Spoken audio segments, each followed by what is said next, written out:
So, a while back I did a video on how strong the Goblin cartels were, and it made me do a little think. I did a little think-thunk, and I asked myself, if the Goblin cartels are strong outright, well, which one is stronger?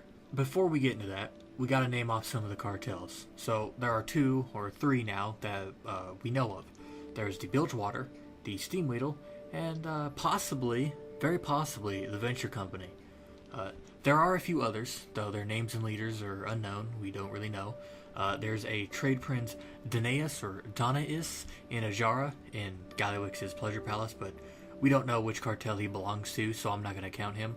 And when it comes to the Venture Company is technically a cartel, but it's also a potential one, or something like that. That's going to be addressed in Battle for Azeroth, so I'm not going to get into that right now. So I'm just going to leave it at 2. The Bilgewater and the Steamweedle cartels. Now, there's a few different ways you can define strongest. There's economic might, technological might, sheer mass and size, or military might. When it comes to economy, the Bilgewater used to dominate Kazan, which is the home of the goblins, and the South Seas trade, but after Cataclysm, that kinda fell apart. So this leads the Steamweedle cartel, who have not only maintained neutrality, unlike the Bilgewater, but profits greatly off of both factions and numerous other parties on Azeroth. So I'm going to say that the Steamweedle cartel is probably the strongest economically. So what about tech? I'm going to say the Bilgewater have an advantage over the Steamweedle cartel because they are allied with the Horde. Plus Blackfuse, a Bilgewater goblin, made some of those devastating technologies on Azeroth by himself without help from the Horde or anything like that. Maybe they had resources from the Horde, but it was his idea, his creation, so I'm going to say that the Bilgewater are probably going to be the strongest technologically. So what about sheer size? The Steamweedle have it by far, and why, you might ask? Well, because they have cities and capitals and expansions stretching across the Eastern Kingdoms, Kalimdor, Alternate Draenor, and possibly Outland if you want to count Area 52 and all the other little goblin settlements over there. Meanwhile, for the Bilgewater, they used to own Kazan, but sadly Kazan went up in flames and burned as Deathwing flew overhead. So really, the Bilgewater only have a little harbor in Ajara. That's really it.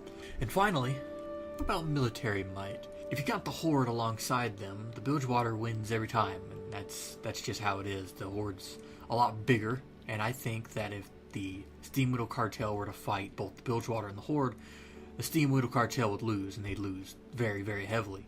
If you don't count the Horde, I'd say it's pretty even. I'd say that the Bilgewaters and the Steamweedles, they are evenly matched when it comes to military.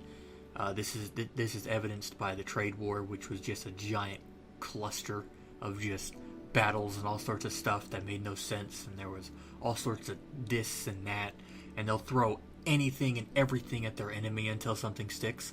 It's the Goblin way. So if we tally it up, it's 2 for Steamweedle, and 3 or 2 for Bilgewater.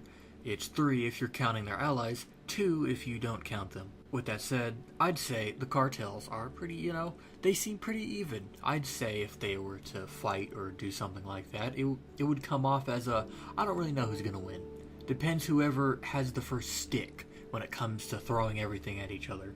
But I'll leave whichever one you believe is stronger up to you. Who do you think is the strongest? Please let me know in the comments below, and I'll be sure to read it. Thanks for watching.